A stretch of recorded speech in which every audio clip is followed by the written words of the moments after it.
You can. You just got to know how to do it properly.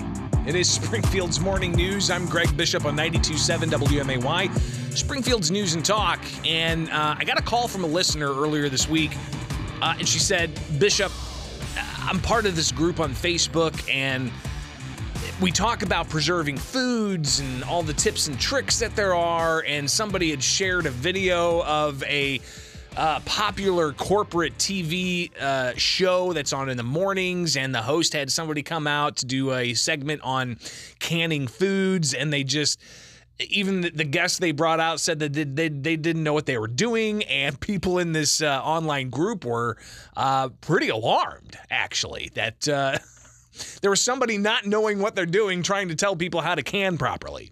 And apparently, if you don't can things properly, it can turn out bad. So I wanted to reach out to some of the experts on this. And in particular, we have just a great resource through the U of I extension offices all across the state. Well, joining us right now is Caitlin Mellendorf. She is a nutrition and wellness educator with the U of I extension. Caitlin, thanks for taking time with us this morning. I imagine that, it's not unique to me, a radio show host, to have people reach out and say, I just saw a whole bunch of what could be misinformation about a certain topic. Tell me what kind of things you hear from people when it comes to canning and preserving foods.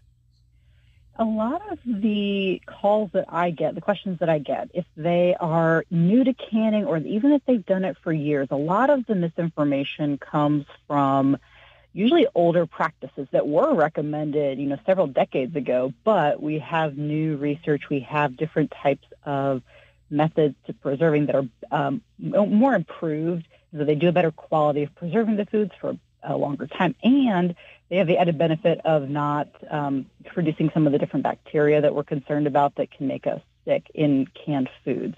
So a lot of that, time has passed, and people still maybe use older methods of preserving that aren't as safe anymore. So that's what a lot of what I get is doing that education on what's the current up-to-date practices and why do we not recommend some of these older practices anymore? Well, and talk about that, why it's important that we do stay up to date on what the best practices are. What's the harm in improperly canning something? So we have water bath and pressure canning. So there are two different styles of canning. As you might guess, one boiling water bath is a pot of water that's under just boiling. And then pressure canning is under a pressure. So it's in a pressure canner that you add the lid, it's all locked in, everything is under pressure. We use those two different types of canning for different foods. And that makes the difference. We have a lot of old USDA bulletins from the early 1900s that recommend water bath canning vegetables like green beans and potatoes. But the challenge and the concern that we see now is the development of a bacteria called botulinum, and the illness associated with that is botulism. And people may have heard of that before. It is a bacteria that produces a toxin, and the toxin is what produces the very severe symptoms. It's a paralytic, so it involves the lungs, and people are not able to breathe, and that is going to obviously be a huge problem. Go ahead. So what we've developed is pressure canning is able to kill off this bacteria because it needs a higher temperature than we can get in boiling water. So that's some of that change that we see. We see botulism cases every now and again in the U.S., but that's usually the big illness that we're trying to prevent with proper home canning. We're talking with Caitlin Mellendorf. She is a nutrition and wellness educator with the U of I Extension Office about the importance of properly preserving foods. Of course, this is an important topic because we're at that time of season where, people are trying to get their home garden harvested, and they want to preserve some things and save them for a rainy day, so to speak. But Caitlin, what are some of the things people are doing right now? What kinds of goods and harvested products are they canning, and where can they get more information to make sure they're doing it properly and not leading to possibly getting botulism? The crops, I think the big thing in Illinois is tomatoes. Gardeners love tomatoes, and so they can make tomato juice. They can have canned tomatoes available. They can make, soup mixes and chili, and they can do all sorts of awesome things.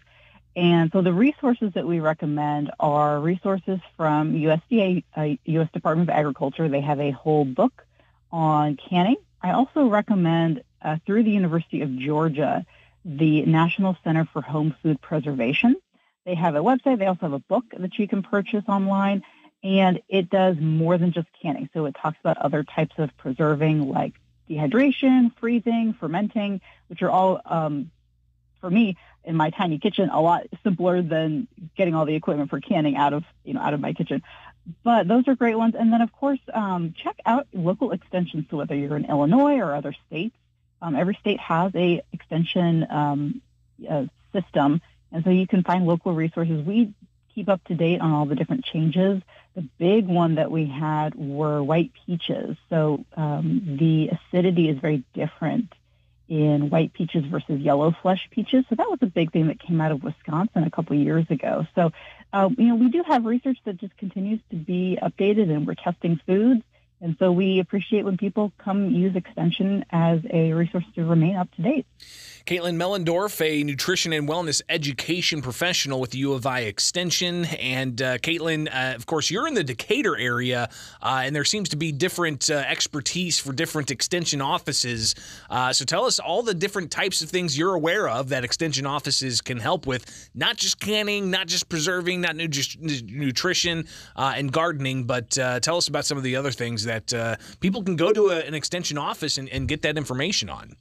Oh, I love this question. I love promoting Extension. Different offices do have different focus areas. So our office, we have nutrition education, we have horticulture and gardening education, we have small farm and agriculture education, we have 4-H, which is our youth component. Other offices may have educators that talk about financial health, financial topics. We have community and economic development. We have commercial ag staff. It kind of goes on and on. So we cover a little bit of everything, and we have volunteer programs. So if people are interested in volunteering with us, we have that. We do a lot of little things throughout the community. We love partnering. So if you are a partner or an agency in the area and you want to say, hey, I want Extension to come work with us, we love partnering. So that we're happy to serve the community. Well, I'm hoping to partner with the Illinois Extension offices to kind of keep our listeners here plugged into everything you've got going on, from any kind of special events to training sessions to just focusing on what's good for the season. As of right now, it looks like canning and preserving your foods, definitely that time of year. So, Caitlin Mellendorf, thank you so much for taking time with us. Let's talk again soon, because I'm sure you're a wealth of knowledge that we need to ensure gets out there to the public. All right. Oh, that's very kind. Thank you. It is Springfield's Morning News. I'm Greg Bishop on 92.7 WMAY, Springfield's News.